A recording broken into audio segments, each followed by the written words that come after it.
Donald ટ્રમ્પે યુએસસીઆઈએસના director પદે nominate કરેલા જોસેફ એડલોએ ઇન્ટરનેશનલ સ્ટુડન્ટ્સની ચિંતા વધારે તેવી વાત કરી છે. નોમિનેશન હિયરિંગ દરમિયાન એડલોએ જણાવ્યું હતું કે પોતે post graduation optional practical training એટલે કે ઓપીટીને બંધ કરી દેવા માંગે છે. હાલ યુએસમાં ઇન્ટરનેશનલ સ્ટુડન્ટ્સ 1 વર્ષની ઓપીટી લઈ શકે છે, જ્યારે સાયન્સ, ટેકનોલોજી, એન્જિનિયરિંગ અને મેથ્સ એટલે કે સ્ટેમ ફિલ્ડના સ્ટુડન્ટ્સને વધુ 2 વર્ષ મતલબ કે કુલ 3 વર્ષ ઓપીટીનો લાભ મળે છે.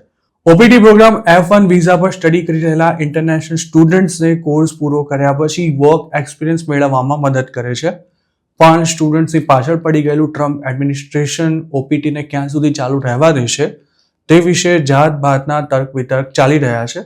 તેવામાં હવે ટ્રમ્પે જેમને યુએસસીઆઈએસના ડિરેક્ટર તરીકે નોમિનેટ કર્યા છે તેમણે જ આ કાર્યક્રમને આટોપી લેવાની વાત કરતા ઓપીટી પર ગંભીર પ્રશ્નો ઉઠી રહ્યા છે.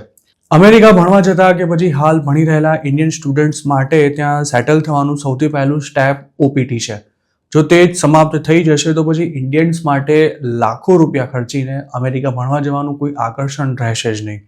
સેનેટ જ્યુડિશિયરી કમિટી સમક્ષ યોજાયેલી હિયરિંગમાં જોસેફ એડલોને એવું પૂછવામાં આવ્યું હતું કે જો તેઓ યુએસસીઆઈએસના ડિરેક્ટર બનશે તો ઓપીટી પ્રોગ્રામમાં શું ફેરફાર કરશે.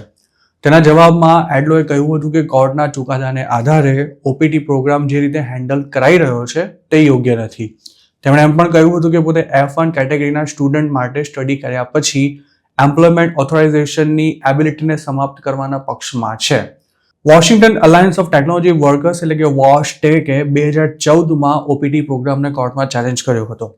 લાંબી કાયદાકીય લડાઈ બાદ ઓક્ટોબર 2022માં US court of appeals DC સર્કિટે ઓપીટી પ્રોગ્રામની વેલિડિટી અને સ્ટેમ ઓપીટી માટે 2 વર્ષના એક્સટેન્શનને જાળવી રાખ્યું હતું.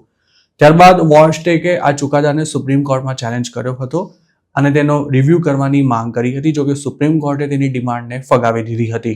ઇમિગ્રેશન એટર્નીઝનું એવું માનવું છે કે જોસેફ એડલોના સ્ટેટમેન્ટ પરથી એવું લાગી રહ્યું છે કે તેમનો ઇરાદો સ્ટડી દરમિયાન જ 1 વર્ષની ઓપીટી એટલે કે પ્રી કમ્પ્લીશન ઓપીટી રાખવાનો છે.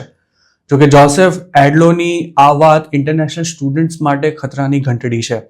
ઓપીટી સમાપ્ત થાય તો તેની સૌથી વધારે અસર યુએસમાં ભણતા ઇન્ડિયન સ્ટુડન્ટ પર પડવાની છે.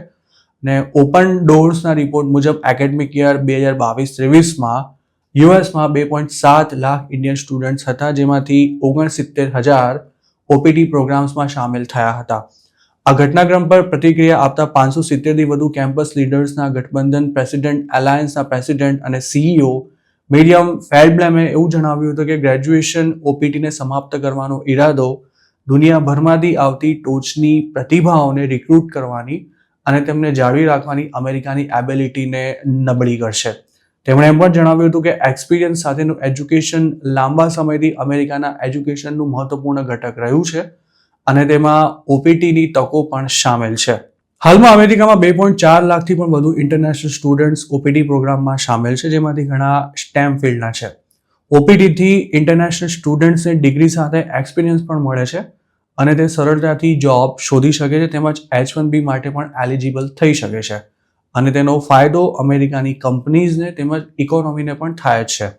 જો ઓપીટી પ્રોગ્રામ બંધ કરી દેવામાં આવશે તો ઇન્ટરનેશનલ સ્ટુડન્ટ્સને ઘણા પ્રકારની સમસ્યાઓનો સામનો કરવો પડી શકે છે. તેની સૌથી વધુ અસર ઇન્ડિયન સ્ટુડન્ટ્સ પર પડશે, કારણ કે જો આમ થયું તો ઇન્ટરનેશનલ સ્ટુડન્ટ્સને H1B વિઝા મળવામાં ખૂબ જ મુશ્કેલી ઊભી થશે અને તેઓ વર્ક એક્સપિરિયન્સ નહીં મેળવી શકે, તેમજ સ્ટેમ સ્ટુડન્ટ્સ માટે યુએસમાં કરિયર બનાવવાનો કોઈ ઓપ્શન બચશે જ નહીં.